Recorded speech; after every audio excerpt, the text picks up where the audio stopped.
You all guys know who I am. What I'm doing here, because I can't necessarily show you the entire process itself, we have a number of videos on YouTube. Look up Blues Creek Guitar, Pearl, you know, and we're always adding more. A lot of people are doing this now with CNC, but there's still the old hand method of doing it. So if you're going to do this by hand, this is a jeweler saw, and the blades I use are 4/0. Here we go. And you're welcome to just see.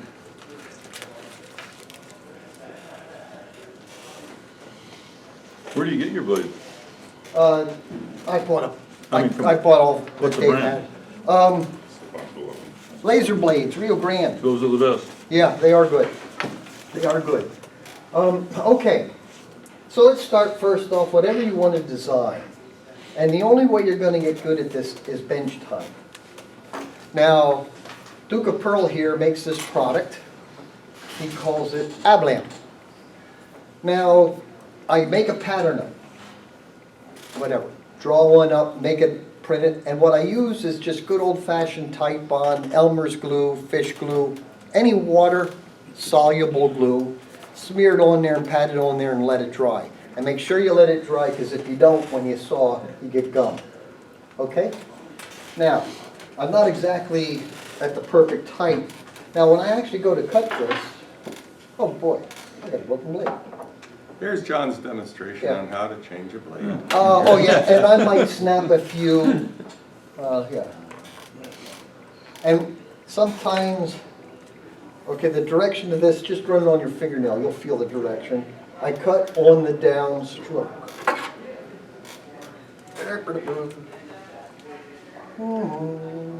And you'll get real good at changing blades, I guarantee you. You can see I have an optovisor on my eyes. I have cataracts, so I can't see as good as I'd like to. They're going to come out soon. There you go. And then what I do, you see I have it against my chest. And then I kind of push that in there. Okay? Sounds like a big... Dave Nichols taught me how to do this. And when I was up there for the class, Dave was a storyteller, and he told me, put Merle Haggard in, because Merle has this nice rhythm. So when you do this, try to keep your nose right here. That will help you to keep this square. Now, the best way that I can tell you, you aren't sawing. This is all you're going to do. And can you see, I'm literally letting the saw blade do the work. I'm holding it with my thumb right here. Your technique is going to become your technique. But I can tell you, number one, keep your shoulders relaxed, your arm relaxed, and pretend you're petting poison ivy. Okay? Just nice and easy. And you want to get into a rhythm like this. Okay? So let's take that little slot here. So you see I'm staying on top, and you see how square that's staying. Because if I go over here, I tend to wobble. Now, I have a dust collector. Cut on the line. So when you do this, there I can see. Bifocals in this is what a fun. So get on the line, use the blade. And you see how quick that'll cut. Now I want to turn left. You do this. And slowly rotate as you're going. So you see what I'm doing there? Now we go up here, follow the line.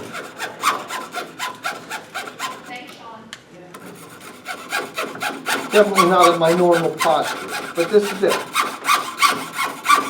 And once you get that rhythm, stay relaxed, okay? If you drink 20 coffee, you're going like this. And just this. Oh, I can't go that way, so I got to do this.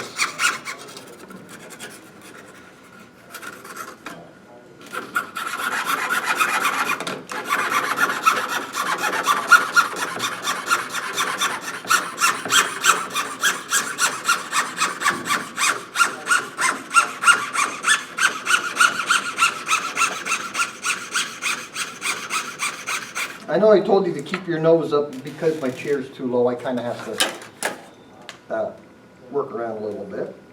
And you see this little thing I made. $49.95 at Stu Mac. Piece of plywood with a notch. And that holds everything flat for you. All right? So now, here we go. I'm going to cut this piece out. Now, when you cut your, let's call this your work and your scrap.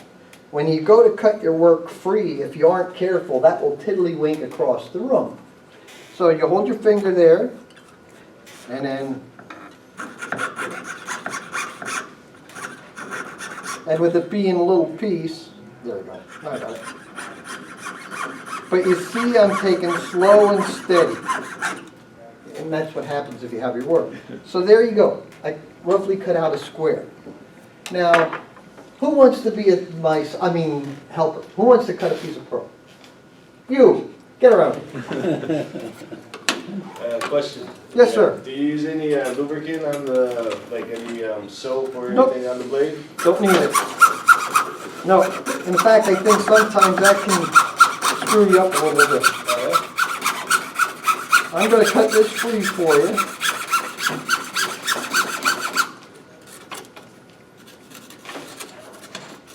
Come on out. There we go. Now, I'm going to see if I can't break a blade.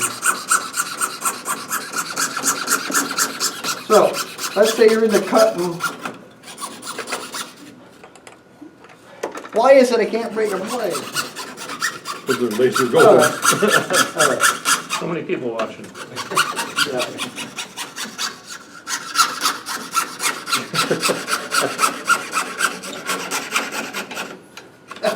I mean, I'm forcing that blade, don't want to break. Now, Can't it? before you cut this out, come over here, get over my shoulder.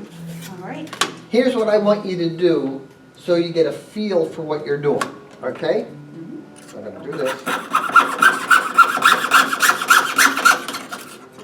Hey! Hey! That didn't break, it came out. Okay. So you'll learn how to do this real easy. Okay. Now, so you get a feel for what you're going to be doing. I'm going to cut this little piece.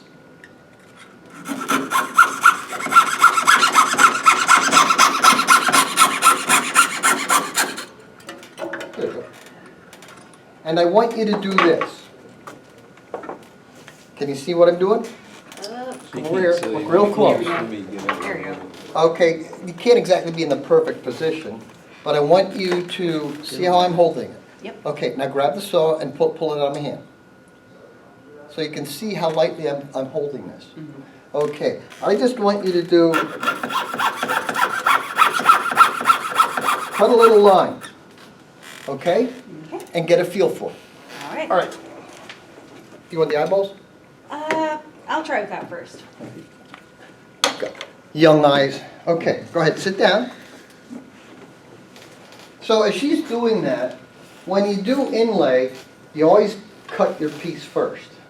Any particular spot or just? Grab a spot and cut. Pretend it's a T-bone steak. Okay, get your, try to get there you go. Put your hand just a hair forward, because you want to try to get squared up now. Okay, just gently pull it. Use the whole blade, a little longer. There you go. All right, so if you did this for an hour a night, at the end of the week, you're going to get pretty proficient on using the blade. The hardest part is remember how you're working the line, how to work a curve, and it's a technique. So once you get your technique down, and I have all this on the video, you can do almost anything. When Dave Nichols started teaching me this, you know, I'd watch him on the phone whacking away and think, how in the hell does he do it? Well, I can do that now. But I have thousands of hours of doing it. But you can do whatever you want to do if you want to do it bad enough. Generally, when I cut abalone, I'll actually double glue that up and I'll cut 2 sheets at one time. Because that way you're more productive. Like if you're doing a torch, you need 2 flowers, do 2 flowers. Just find your process. Watch the videos. I think you're going to enjoy, they'll be pretty informative. I do one, actually, I have to do it upside down for the camera. And let me tell you, that was kind of intriguing. So learning how to hold your work, you cut it, do that. Just stay on the line, and don't worry if you go on or off. The object is to just show you how easy you can do it. And it's low tech. What are those saws? The saws are like 25 bucks. The blades, when you buy them, are pretty cheap. And it's just, it can be a very rewarding experience. John, Yes. any difference if you're not using that material? Okay, like if I'm doing solid shell, Yeah. that I have to cut one piece at a time. I was up at Dave's and I was cutting out my logo, and I was doing 2 at a time, and I handed it to him and said, "You can't cut 2 at a time." I said, "It's just yeah." So the hardest thing to learn is how to work a saw. So you just get, I'm going to call that, for lack of a better term, that's the international male movement. Nice and easy. Okay? All right? Now you're gonna make her break the There you go. So you see how easy it can be. Now when you're going to try to teach yourself to do this, the brain loves geometric shapes. It loves squares, triangles, circles. So when you're learning this, that's what you do. First cut a line. I like to go in and then turn around and come back. And when you can do that, then you can start working on something. But start with geometrics, squares, triangles, circles. The brain knows that. Once you learn how to do that, then you start something like there we have a little bit of a curve. Then do a dog bone, a cat's eye. Your skill will tell you when you can go to the next step. But if you start simple, nothing succeeds like success. So start simple. Don't try to do a tree of life. Try squares and circles. I saw Dave Nichols. He needed a circle. He needed a dot. But by the way, a circle is the hardest part to cut. Yes, That's the most difficult. that's the most difficult. And he just looked at the fretboard, and it dropped right in.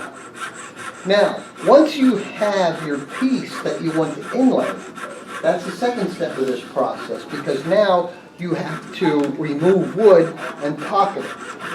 Now, if you take a look here, this is a 0.3 millimeter drafting pencil, okay? Pass it around, everybody can help them. You'll break a lot of lead. I use, what is it, 2 HB? Yeah.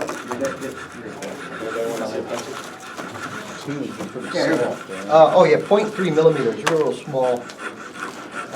Yeah, that's what I use. What is that called? HB lead, 0.3 millimeter. Staples has it. You can buy this stuff at Amazon. What is that used for? That's the lead for the pencil. Oh, the pencil lead, right. Okay. Yeah. Now, there's some people that do different. Lining out is the tip. That's the hard part. So if you can learn to line out, and that's the hard part, you're halfway there. After you've cut the shapes, do you do any more work on them? I mean, Yeah, I have a little Dremel with a little side sander that I'll clean up the edges a little bit if I need to, or just make it feel a little bit better. Now there, she never cut her before. What's the spec on the blade you use? It's a 4/0 blade. A 4 what? It's just they come in 0 sizes: 1/0, 2/0, 3/0, 4/0. Anybody know Wayne Henderson? He does this with a coping saw. I don't know how he does it. So you can see how small. You looked at this, right? I want to take one out for you. Now I have a straw taped to my thing at home that I shove these in. You use corrugated cardboard and put them in the corrugation. Yeah. No. Yeah, because, I mean, you're going to go through them, but here you go. You can just see how small and delicate that is. Yeah. You know, they're You tiny. said there's stuff on Like a your straight website. cut. What's the website? My website is bluescreekguitars.com. Blues Creek Guitars. I don't sell much of this stuff, but you can find this stuff Amazon, jeweler, jeweler websites have, that's what that is, that's a jeweler saw. All right? So, Higher the number, the smaller. look at that, she's making money. Doing great. John, you ever use a paraffin, just touch your blade with it I said over before you? No, Never use no. it? Actually, what happens a lot of times, that builds up heat, the dust sticks to it. Yeah, just do it dry. I'm gonna show you the lining in process here in a minute. Unfortunately, I can't actually do the, you were in my shop, you saw me in light, but I'm gonna show you how to line out. Okay, look at that. Yep, All right, yep, just got the little notches, I think. go ahead, whack away. There you go. I will tell you this, wherever you do this, go get a black rubber mat, because when you drop pearl, it disappears. It does. John, so going back to like jewelry supply houses, jewelers, they sell these like things that attach to the table, and then here, so when you drop it, Oh, it's like a little blanket. So Yeah, and Makes they're something like dealing that. with gold. Yeah, exactly. Yeah. So with these parts, you know, they Yeah. get so tiny and they disappear. You Pardon me say for jeweler hitching up my supplies? pants, I lost Yeah, my but like butt if 4 you years just ago. take like a blanket or something, Oh, you can attach just it to make the something, thing, and yeah. just, you know, make something yourself. It's just nice to catch, you know. The hardest part of this Yes. is learning how to hold and manipulate the stuff. It's not that, the concept is not difficult. It's just that you gotta get your technique. And you would be surprised if you do this for a couple of hours, how you kinda get into it. Remember, relax your shoulders, relax your hand.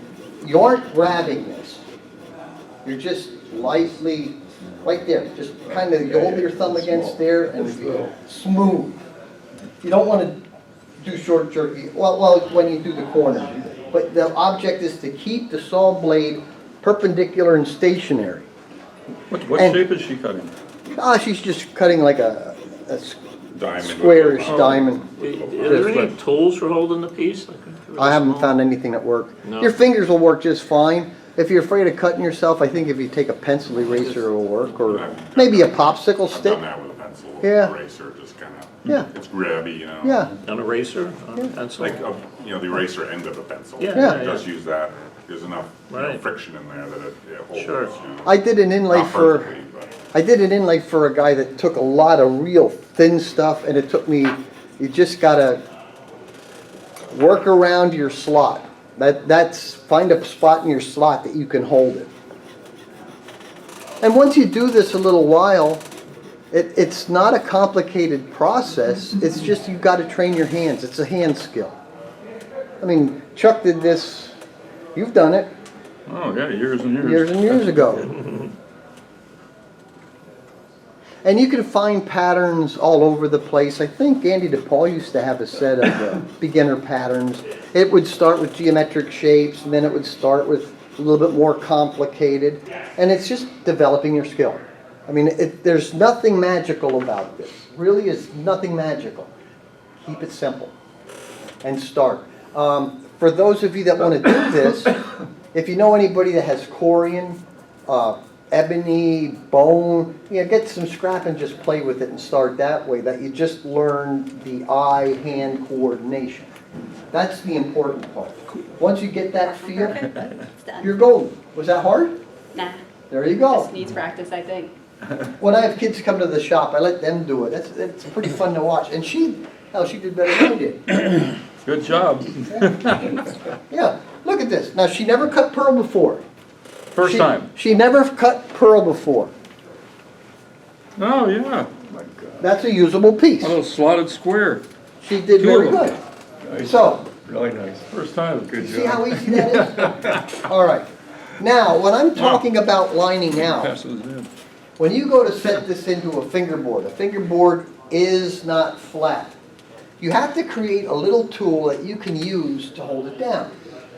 Do you remember Tom Watt's kits the Cub Scouts used to sell years ago? They have these little itty bitty precision screwdrivers. Okay, you seen them? All right?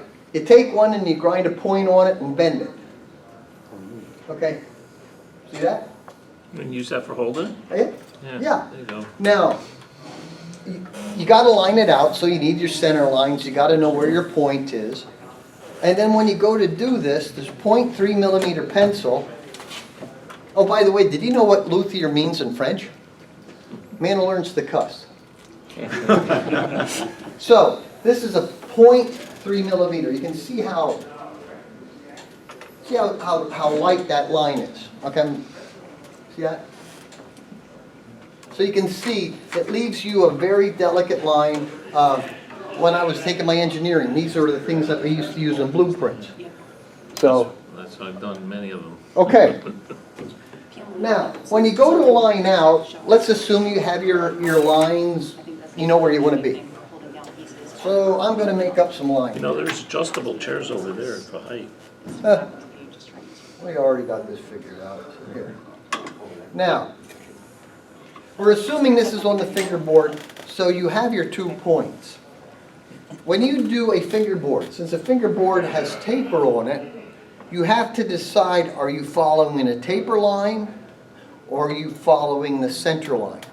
So if you do that, I generally follow the taper. So my upper part and my lower part will be on the taper line, and then I catch one leaf here so I know I'm reasonably square. Where are those little, okay. Yeah, that was mine. Use hers. Hers was better, yeah. So take a look how good of a job she did. Now, she was not a plant. I did not know her before yesterday. Okay, now I will take the paper off. I usually just soak it in water. Can I peel it off with my thumbnail? Yeah, I can.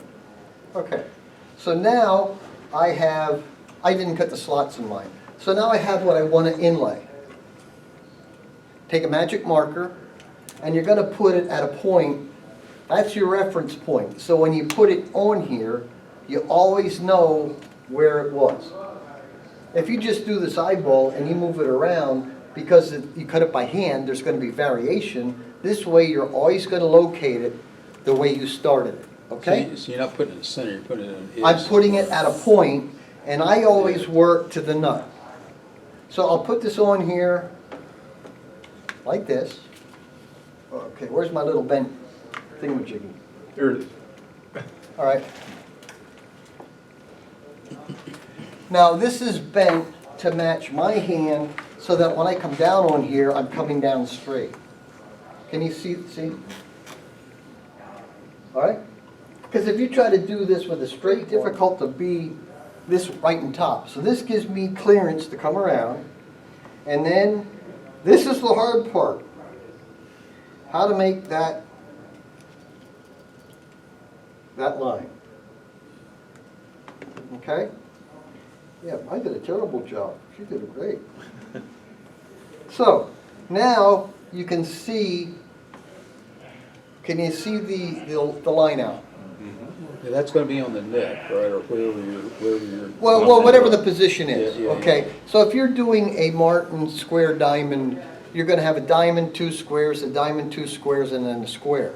So you're going to have 2 squares out near the taper and 1 in the middle. So now you take this little, I have the wrong, yeah, it's right there. I'm using a 36-inch bit, or 1/32 of an inch bit. I get my bits from Burchett Quality Tool, and the bit that I use is a 2F, which stands for 2 flute, 031, so it's 31 thousandths in diameter. They are a solid carbide bit. You can, when I first did this, I used this to make the fine adjustments. Now I just do it. I want my pearl to just be flush or just a touch proud. Now, the number one mistake you might make is you might route too deep. So after you're cutting this, save the dust, drop some in there, and get yourself level. And then you're gonna, what I call landmarks. When you're trying to do an irregular shape, you just don't want to go in there and whack it. So you take points of your landmark. So in this case, you'd hit the 4 corners, bump, bump, bump, and the center. So you'd have a mark here, here, here, and here. All right? Now you go in the middle. Now instead of inlaying one big piece, you're laying 4 little ones. Does anybody here know what the difference is between a route cut and a climb cut? The direction you're moving your... Right. So if your bit is spinning, and it's spinning clockwise, a route cut is going against the rotation. A climb cut is going with the rotation. So I want you to think of this. If this kind of jumps on you, you don't want it to spin out into your work, you want it to go into your scrap. So if it's spinning this way, you are going to go counterclockwise. That way, if it gets away from you, it comes into here, not out there. So what I generally do is I go in the center, and I'm going to come inside out or whatever. I'm going to take my 4 landmark points and join them. Now I can go in a circular line so that when I get out to the line, I'm removing less material. So the less material that you're removing, the less the odds of it jumping. The big thing that you got to be careful is when you're working with this and you start rocking it, you're changing the depth. So like if you inlay this and the bottom of the pocket is all chewed up, you are rocking. So the trick is to learn how, and when I designed this is designed that you can just hold it right like this, okay? And I keep my fingers back here so I know where the back is.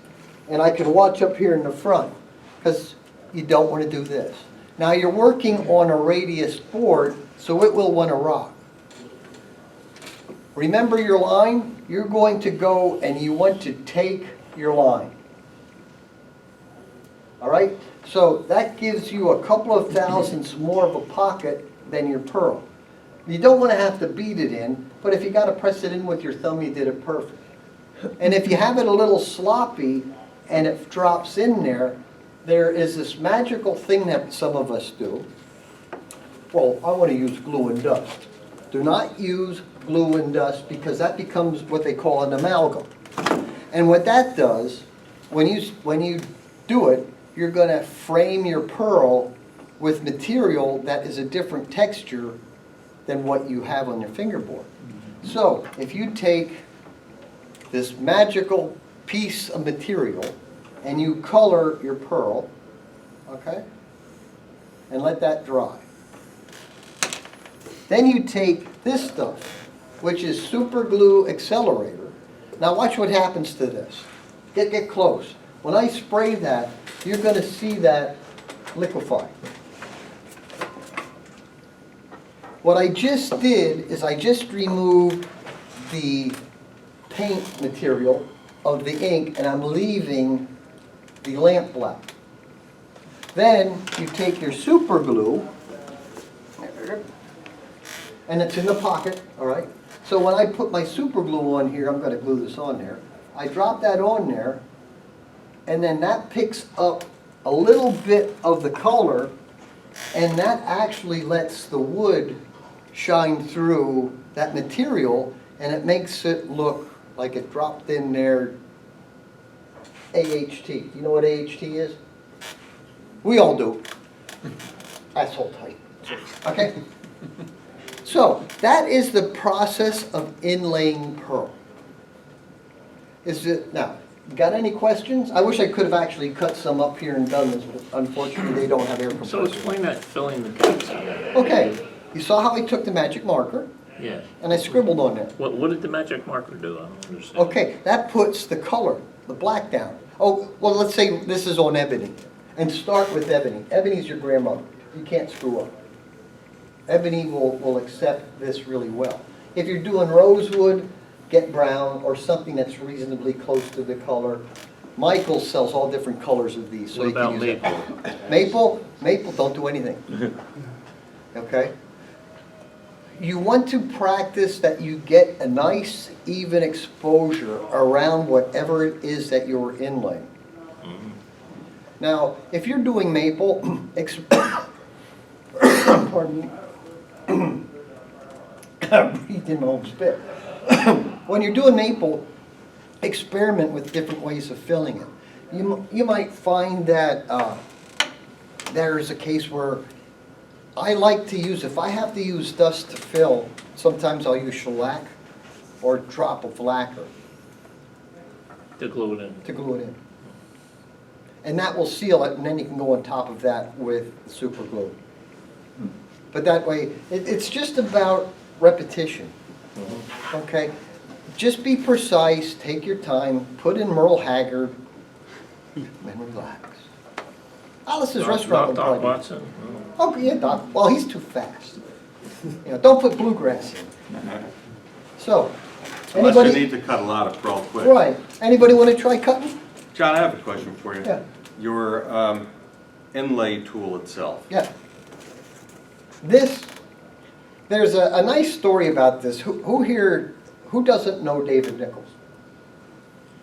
Okay, David Nichols, in the early days, him and Mike Longsworth they used to do a lot of converting old Martins to D45s. And they started doing a lot of inlay work, got tied in with that guy over there. And he's the man who taught me how to inlay pearl. He used to use a Dremel tool, which is very top heavy. In early 2000s, Dremel changed their design and they went from bearings to bushings. And as a result, there was a lot of run out. Now, this is the story that makes this fun. When I first got into building, my first commission build was for a man named Horner, Lee Horner. And he wanted me to do a headstock inlay in the style of the CF Mark. Well, I didn't know how to inlay. Mr. Nichols, how are you doing? I heard about your inlay. Look, I'm too fucking busy. Okay, here's what you do. And he described this method to me. Took my name, sent me some pearl, didn't charge me. Sent me the pearl, I followed his advice and it worked. Okay, I just went online, got letters, glued them to the pearl. I did buy this from him. No, I didn't buy this from him. I took a Dremel tool and mounted it like a router and I cut it that way. And it worked for me. About a year and a half later, Dave calls me up. I hear you're the jig guy. And I wish I would have been quick in thinking. I said, well, I'm too fucking busy now. No. Okay, so he told me he needed an inlay tool. So he described what he needed. Now I'm a machinist, okay? I just bought a milling machine. Oh, I'm gonna have fun. So I got a piece of Fortel, got some threaded rod, and I made this beautiful thing that looked like a die, which I'm familiar with. Sent it to him. Calls me up. I don't know if you're an idiot or a genius. He said, your machining skills are impeccable, but I got a C. So I'm at work, and I'm looking as my machine's running, and I'm watching these terminals go through, and we were using Lexans as fixturing for the laser. And I'm thinking, son of a bitch, I can see through that.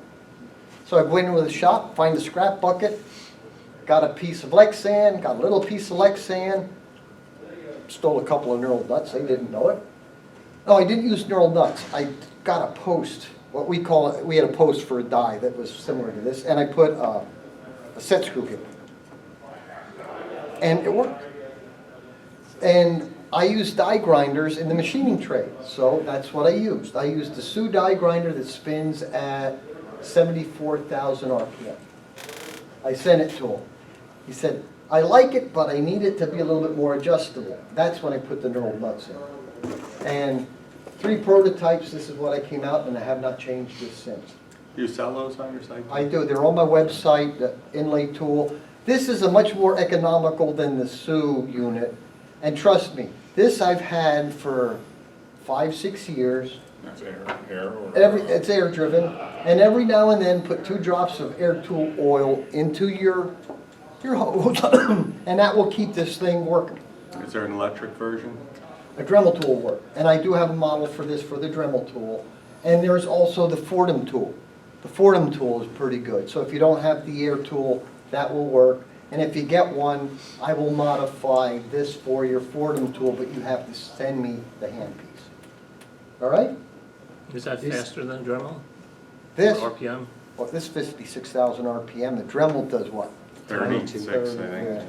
Yeah. Yeah. Yeah, and the slower the speed, the more it's going to want to grab. And this tool here, I think I sell it for $145.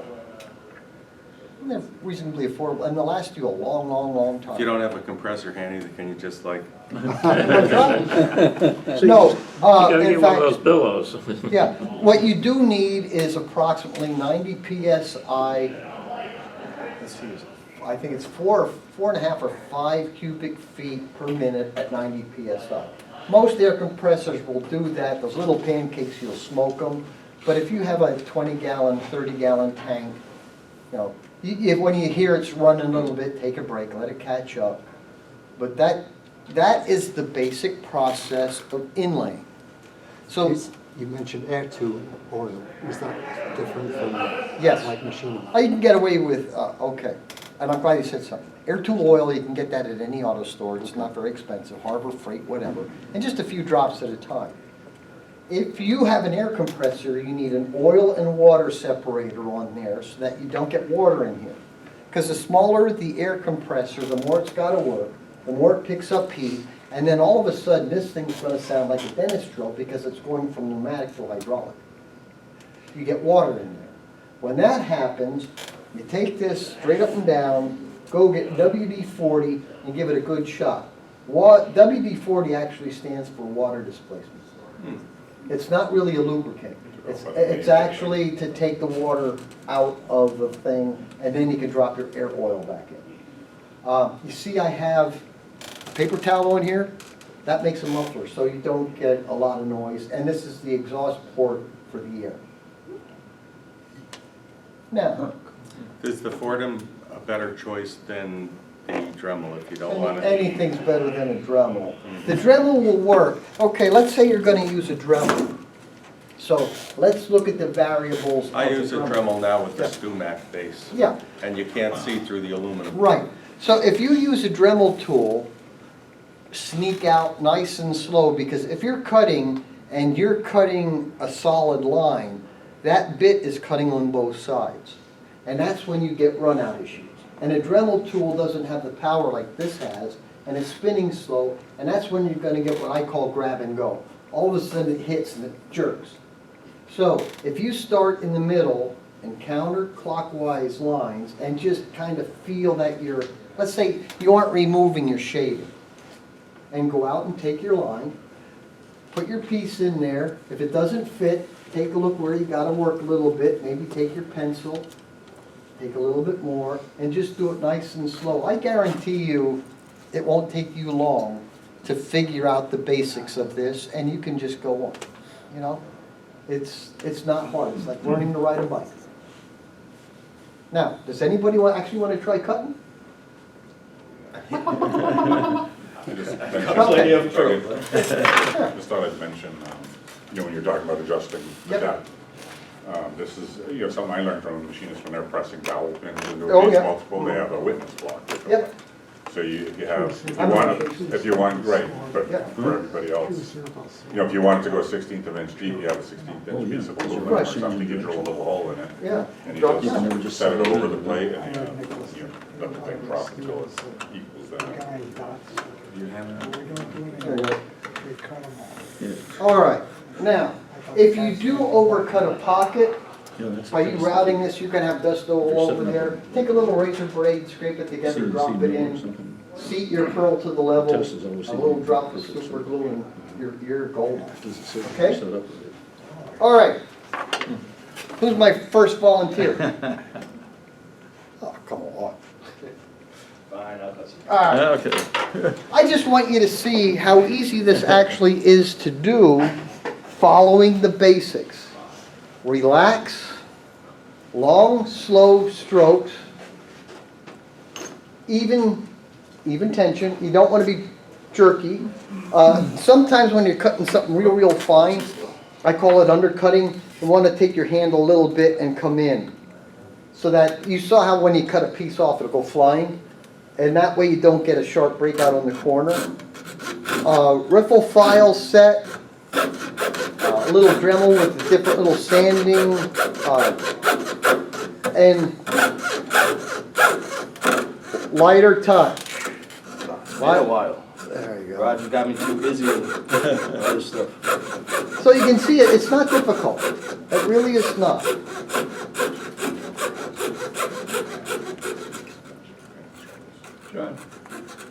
what do you do if you're working with a radius board, to prevent rocking? Okay, well, you're gonna have rocking. Okay, what you wanna do though is be on the tangent of the circle. So you're gonna let the bit be perpendicular to your curve.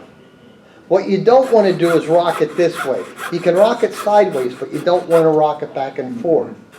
And that's why you take the pencil line, because you're gonna have that little bit of extra tolerance that you're gonna create in your pocket is very insignificant. But you go out there and take a look at the inlay work. Anybody that's out there with hand, even some of the CNC is not made to drop dead nuts on there. There is an allowance. Usually we use a 12,000 bit, and we do that what we call online, which gives us a 6,000 overcut to drop in. Okay?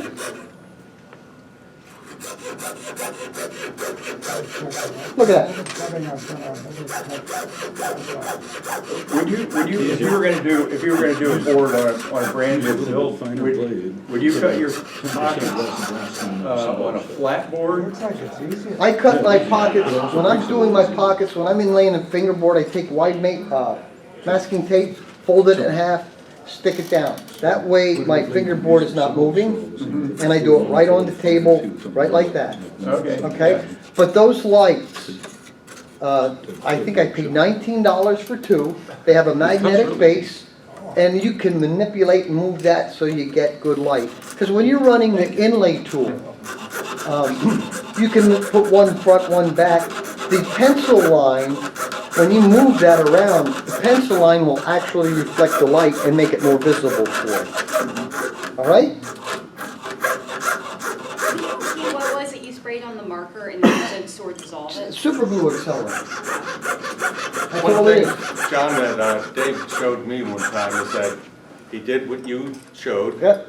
did on the bottom, but then what he did when he was all done, before he flooded it, is he put the marker on the top, That's what I do. and then, sprayed it again and wiped it with a paper towel, so that accelerant would then drive some of the black.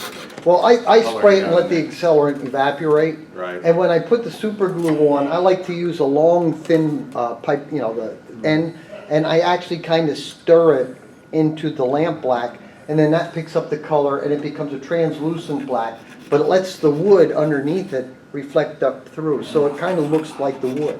And- But I tried the dust method, and every time I did the dust method, I had a black frame. No, I was talking about dust. He used the marker Right, again on the top. yeah, but I'm saying to Oh, fill yeah, it. the dust method. Yeah, I've done that, and And you you- can fill pretty good with it, the super glue method. Yeah, and the stirring that you talked about, the little thin tip, that also prevents bubbles, Yeah, it does. because you can get bubbles easy. When you use, if you are going to use accelerant, and I usually use thin super glue to put them in, wait about 15, 20 seconds before you hit it. Because if you hit it right away, it tends to overreact and foam up. And just give it a light touch. It will go nice and slow. You definitely don't want the bubbling up. You had a question, John? The inlay's flat and the pocket is curved. Right. So you want it flush at the top. You're going to sand it. I usually start with like a 180 grit to flatten it down. Actually, I go down to my belt sander. Those who have been in my shop know me and my belt sander are good friends. Sanding block, 120 grit. Don't take it all the way down, go to 180 grit, then go to 220, 400, 600. You can make that polished up that it'll shine. If you're gonna lacquer over it, don't make it too shiny. Yeah, because yeah. the lacquer won't stick. If you're gonna lacquer it, stop at 180. Give it some tooth.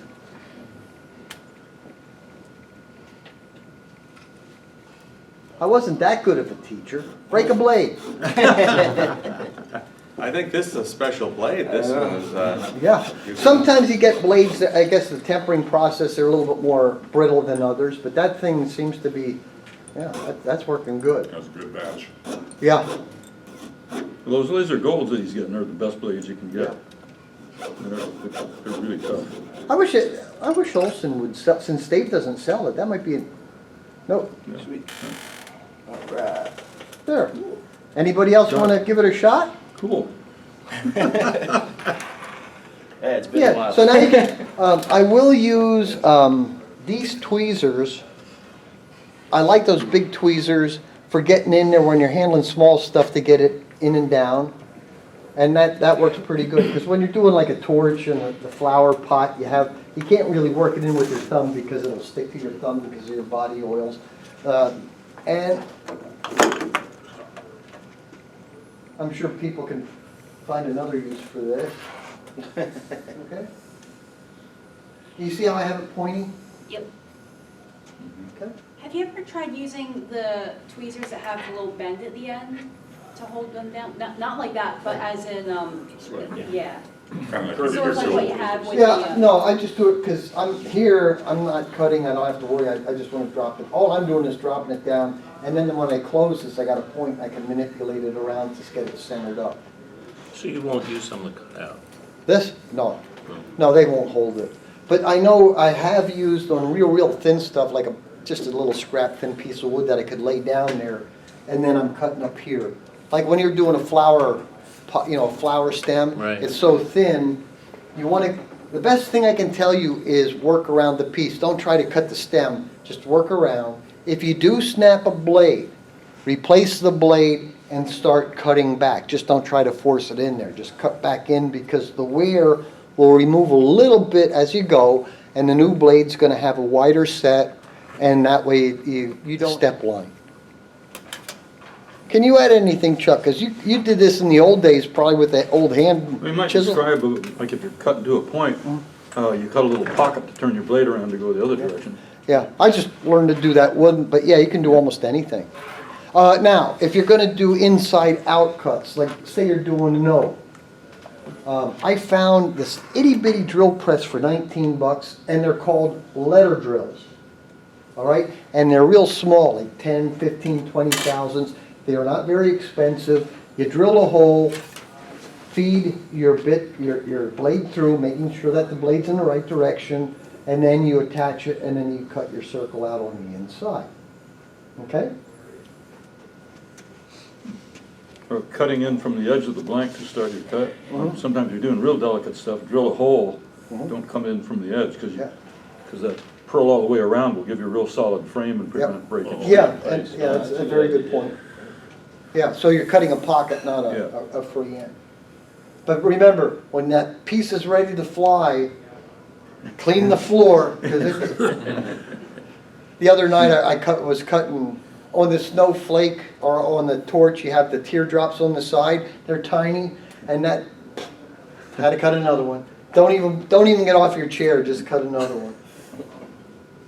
So I hope that I gave you good information. Questions? Any dust control? I blow it down.